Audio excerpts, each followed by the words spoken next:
Le terminal était vibrant de mouvements, des roulettes cliquetant contre le carrelage, des voix résonnant dans les haut-parleurs, des enfants filant entre les bancs. Mais à la porte C32, tout a ralenti pour moi. Avant de commencer, laissez un commentaire et dites-nous d'où vous venez et de quelle ville vous regardez nos vidéos. Après avoir regardé toute la vidéo, n'oubliez pas de nous dire ce que vous feriez dans cette situation. Soyez honnête. Dites-le moi dans les commentaires ci-dessous. Nous lisons chaque commentaire. Commençons.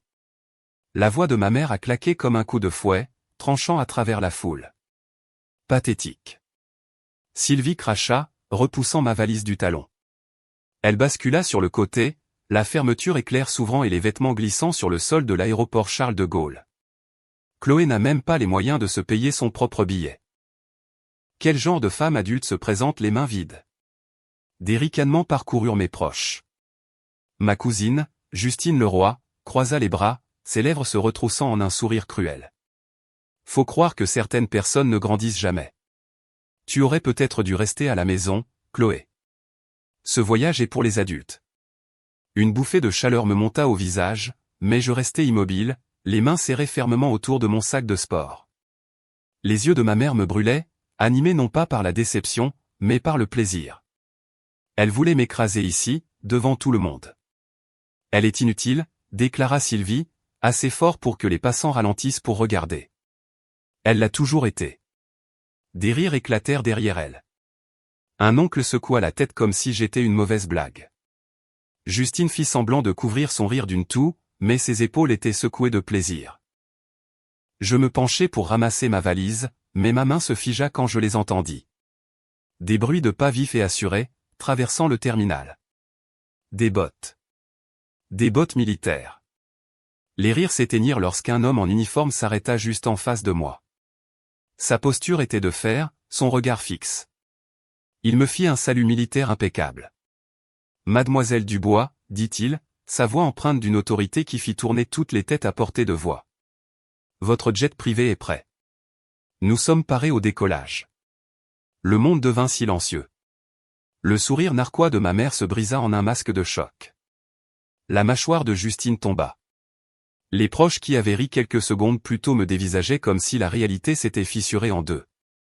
Je me redressai, serrant mon sac avec un calme qui me surprit moi-même. Lentement, je me tournai vers Sylvie. Ma voix ne s'est pas élevée. Elle n'en avait pas besoin. On dirait que je n'aurais finalement pas besoin de ta charité. Son visage blêmit, ses lèvres tremblaient, mais elle ne dit rien. Le lieutenant Antoine Martel tendit la main vers moi, non pas pour me toucher, mais pour me guider. Je passai devant ma famille, les roulettes de ma valise cliquetant derrière moi. Chaque pas ressemblait à une victoire arrachée à des années d'humiliation. Et pour la première fois, ils ne riaient pas. Ils me regardaient les laisser derrière moi. Le silence dans le terminal s'accrochait à l'air comme de la fumée, même après que je les eus dépassés. La voix de ma mère d'habitude tranchante, cruelle, autoritaire avait disparu. Pour la première fois de ma vie, Sylvie Dubois ne savait pas quoi dire. Je continuai d'avancer, ma valise cliquetant derrière moi, le lieutenant Antoine Martel marchant à mes côtés d'un pas parfaitement synchronisé. Les gens nous regardaient passer. Des inconnus chuchotaient. Un officier en uniforme escortant une jeune femme, un jet privé qui attendait. Leur curiosité était palpable, mais rien de tout cela n'avait d'importance. Derrière moi, j'entendis le murmure affolé de Justine Leroy. A-t-elle vraiment dit jet privé? Chloé, tu es sérieuse? Sylvie répliqua sèchement, ses mots tremblants. Elle bluffe. Elle doit bluffer. Ne restez pas plantés là. Suivez-la. Le bruit de leurs pas précipités s'intensifia alors qu'ils se dépêchaient de nous rattraper. Mais je n'accélérai pas. Je marchais d'un pas assuré, le menton haut, le cœur battant avec quelque chose que je n'avais pas ressenti depuis des années. Le pouvoir. Nous atteignîmes l'entrée VIP du terminal. Antoine s'arrêta et se retourna, la voix ferme. Personnel autorisé uniquement. Sa main plana près de son badge, défiant quiconque de discuter. Ma famille se figea devant le cordon de séparation, leur visage exprimant une incrédulité totale. Le visage de Sylvie était pâle, son rouge à lèvres soigneusement appliqué bavait au coin de sa bouche. Chloé, siffla-t-elle, essayant de garder une voix égale, mais en vain. Qu'est-ce que c'est que cette comédie? Qui paie pour ça? N'ose même pas m'humilier. Je me retournai lentement, croisant son regard. La foule avait grossi, des passagers et du personnel de l'aéroport s'arrêtant pour assister au drame. Chaque mot que je dirais résonnerait plus fort à cause de cela. Tu t'en es chargé toi-même, dis-je doucement. Chaque fois que tu m'as traité d'inutile. Chaque fois que tu as ri de moi devant eux. Je jetai un coup d'œil à Justine, puis de nouveau à ma mère. Aujourd'hui, tu as simplement montré au monde qui tu es vraiment. Les joues de Justine s'empourprèrent, ses bras se croisant fermement sur sa poitrine. Ne fais pas comme si tu valais mieux que nous, Chloé. Un officier se pointe et soudain tu es quoi? De la royauté? La voix d'Antoine retentit, basse mais autoritaire. Surveillez votre ton. Le poids de ces mots fit reculer Justine d'un pas. Sylvie tenta de se reprendre, utilisant son arme habituelle, le contrôle. Sa voix s'adoucit, tremblant d'une douceur qui avait toujours trompé les étrangers. Chloé, chérie, tu n'as pas besoin de faire une scène. Si tu avais tout ça depuis le début, pourquoi ne nous l'as-tu pas dit? Nous sommes une famille. Ce mot, famille, me fit l'effet d'un coup de poignard. Je pris une inspiration, mes doigts se resserrant sur la poignée de ma valise. La famille? Ma voix vacilla mais devint plus forte à chaque mot. Quand tu as jeté mes vêtements par terre devant des inconnus? Quand tu as ri avec eux pendant que j'étais là, humilié? La famille ne vous détruit pas. Elle vous construit. Mais toi, tu n'as jamais voulu que je sois juste assez petite pour pouvoir me contrôler. Son masque tomba. Pendant une seconde, je vis une panique brute dans ses yeux. Elle ouvrit la bouche pour répliquer, mais Antoine s'avança, soulevant le cordon de velours.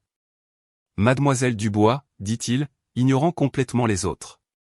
Votre jet vous attend. L'équipage est prêt. Des hoquets de surprise parcoururent les spectateurs. Les mains de Sylvie tremblaient alors qu'elle tendait le bras, agrippant le cordon. Non, attends, Chloé, s'il te plaît. Si tu passes par là, tu le regretteras. Ne tourne pas le dos à cette famille. Je la fixai, mon cœur battant si fort que je le sentais dans le bout de mes doigts. Pendant des années, j'avais espéré son approbation. Pendant des années, j'avais mendié une place dans son monde. Mais maintenant, je réalisais que j'avais le mien. Je laissai un long silence s'installer avant de répondre. C'est toi qui m'as déjà tourné le dos. Moi, je ne fais qu'avancer. Et sur ce, je franchis le cordon. Antoine laissa tomber la corde derrière nous. Une ligne nette entre mon passé et mon futur. La foule murmura. Ma famille se tenait là, figée, leur humiliation devenue le spectacle. Et moi, Chloé Dubois, celle qu'ils traitaient d'inutile, je marchais vers les portes qui menaient à mon jet privé. Pour la première fois de ma vie, le poids de leur jugement avait disparu, remplacé par autre chose. La liberté. Les portes vitrées s'ouvrirent, et le monde extérieur me frappa, un soleil éclatant scintillant sur le tarmac, le faible rugissement des moteurs, et l'éclat d'un jet élégant garé juste au-delà des portes. Mon souffle se coupa une demi-seconde, mais je ne ralentis pas. Chaque pas en avant me donnait l'impression de couper les chaînes que ma famille avait enroulées autour de moi. Le lieutenant Antoine Martel se cala sur mon rythme. Vous vous en êtes bien sorti là-bas, dit-il tranquillement, presque après coup. Sa voix était stable, mais je perçus une pointe de respect. Je lui jetai un regard. Vous êtes loin de tout savoir. Derrière nous, les portes vitrées s'ouvrirent à nouveau avec fracas. La voix de ma mère déchira l'espace. Chloé. Les talons de Sylvie Dubois claquèrent sur le béton alors qu'elle se précipitait vers nous. Justine et deux de mes oncles la suivaient, leurs visages rouges d'embarras et de rage. Ce n'est pas fini. La sécurité de l'aéroport hésita, regardant tour à tour l'uniforme d'Antoine et les gestes furieux de ma mère. Antoine leur fit un signe de tête sec, et ils reculèrent immédiatement. Le rapport de force était en train de changer, et tout le monde pouvait le sentir. Restez derrière la ligne, ordonna Antoine sans se retourner. Mais Sylvie n'avait jamais obéi aux ordres. De personne. Chloé, arrête-toi tout de suite. Sa voix oscillait entre la fureur et le désespoir. Tu n'as pas le droit de m'humilier comme ça devant tout l'aéroport Charles de Gaulle. Sais-tu ce que tu es en train de faire? Je me retournai brusquement, les roulettes de ma valise se bloquant sur le sol. Pendant des années, j'avais laissé ces mots me détruire. Mais maintenant, j'avais un public, un avantage, et la vérité qui brûlait dans ma poitrine. Ce que je fais, dis-je, la voix claire et tranchante, c'est refuser de me soumettre plus longtemps. Tu m'as appris la honte comme si c'était une tradition familiale. Mais voici la vérité, maman. Tu ne me contrôleras plus. Des exclamations vinrent du groupe d'inconnus qui regardaient depuis l'intérieur du terminal. Les gens avaient pressé leur visage contre la vitre, les téléphones levés, enregistrant chaque seconde. Mon humiliation s'était transformée en sa chute. Justine s'avança, son ton dégoulinant de venin. C'est pathétique. Quoi? Tu as eu de la chance une fois, et soudain tu te crois importante? Nous savons tous que tu n'as pas d'argent.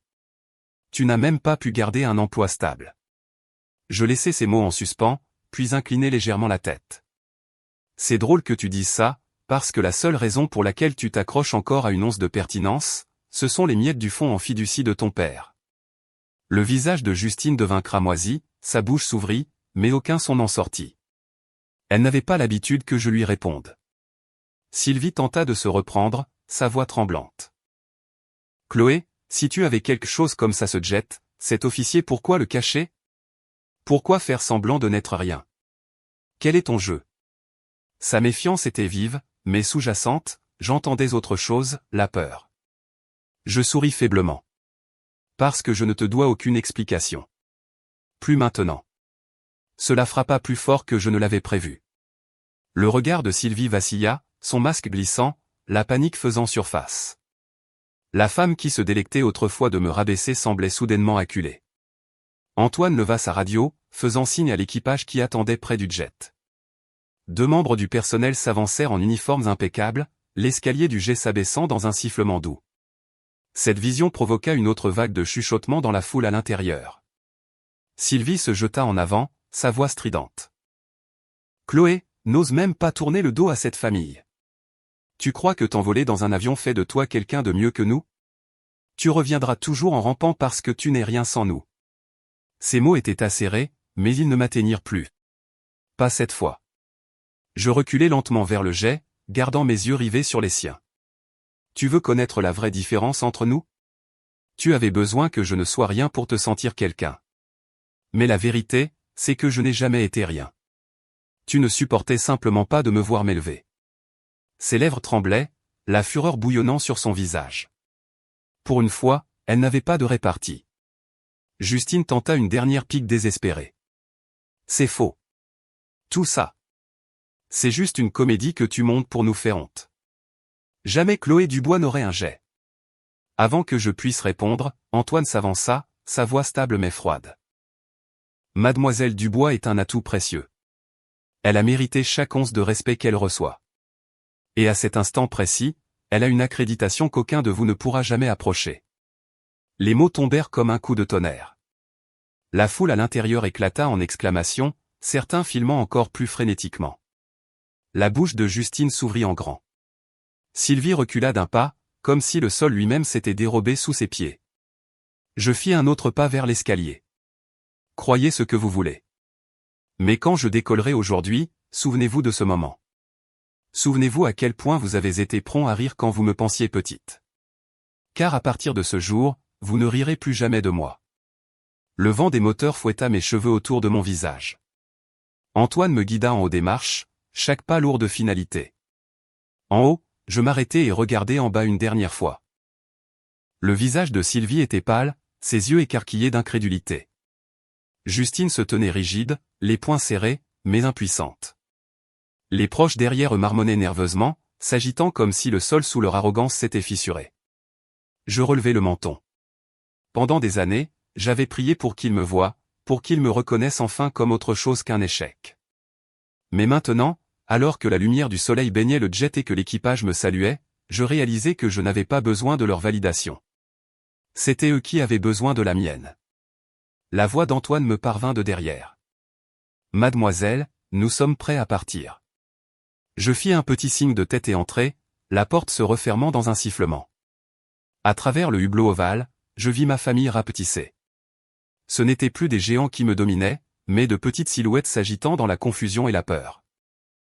Pour la première fois de ma vie, je ne les fuyais pas. Je volais au-dessus d'eux. Le bourdonnement des moteurs emplit la cabine, un rugissement constant qui faisait vibrer ma poitrine. Des sièges en cuir moelleux brillaient sous un éclairage doux, et un steward en uniforme m'offrit un verre d'eau avec une précision experte. Pendant un instant, je restai simplement assise, laissant le poids de la dernière heure s'installer. Le lieutenant Antoine Martel prit place en face de moi, sa posture toujours formelle malgré le calme ambiant. Ses yeux m'étudiaient, non pas avec curiosité, mais avec un respect tranquille. « Vous vous en êtes bien sorti là-bas » dit-il. Je laissai échapper un rire tremblant, m'adossant au siège. « Bien sorti » Je n'ai jamais tremblé comme ça de ma vie. Mais je n'allais pas lui laisser le dernier mot. Pas cette fois. La bouche d'Antoine s'étira en un très léger sourire. Vous n'en aviez pas besoin. Vous avez laissé la vérité parler d'elle-même. La vérité. Ce mot résonnait dans ma tête. Pendant des années, la version de la vérité de ma mère était la seule que la famille croyait, que j'étais inutile, faible, incapable. Mais assise ici, attaché dans un jet privé, escorté par un officier en uniforme, ce mensonge s'était effondré aux yeux de tous. Le jet commença à rouler, la vibration s'intensifiant sous mes pieds. À travers le petit hublot ovale, je les aperçus, Sylvie, Justine, et les autres, toujours debout derrière la vitre de sécurité. La main de Sylvie était pressée contre celle-ci, ses lèvres bougeant furieusement, bien qu'aucun son ne puisse m'atteindre. Et pour une fois, je me fichais de ce qu'elle avait à dire. Alors que l'avion quittait le sol, ma poitrine se gonfla de quelque chose que je n'avais pas ressenti depuis des années. Pas de la colère, pas de la vengeance, quelque chose de plus fort. La liberté. Je me tournai vers Antoine, ma voix plus basse maintenant. Ils vont passer le reste de leur vie à se demander comment je suis arrivé là. Il hocha lentement la tête. Laissez-les se le demander. Mais si vous voulez me le dire, je vous écoute. J'hésitais, mes doigts traçant le bord de la coudoir. Le secret que j'avais gardé n'était pas spectaculaire, ce n'était pas un miracle du jour au lendemain. C'étaient des années de courage, de silence et de choix que personne n'aurait cru que je pouvais faire. J'ai travaillé, dis-je finalement, la voix stable. Chaque insulte, chaque gifle de rejet, chaque fois qu'ils ont ri, je l'ai transformé en carburant. J'ai eu 3 emplois. J'ai étudié la nuit quand ils pensaient que je perdais mon temps. J'ai investi quand j'avais à peine de quoi manger. J'ai construit quelque chose qu'ils ne pourraient jamais imaginer. Antoine se pencha légèrement en avant. Et maintenant, dis-je en expirant lentement, je possède une entreprise dont ils ignorent même l'existence. Et ce jet là-dehors ? Ce n'est pas pour la frime. C'est le mien. Gagné, pas hérité. Le dire à voix haute enleva un poids de plusieurs années de mes épaules. Pour une fois, je ne me cachais pas. Antoine m'étudia avec un nouveau degré de respect. Alors vous méritez chaque salut que l'on vous fait. Le silence s'installa entre nous. Mais il n'était pas lourd. Il était stable.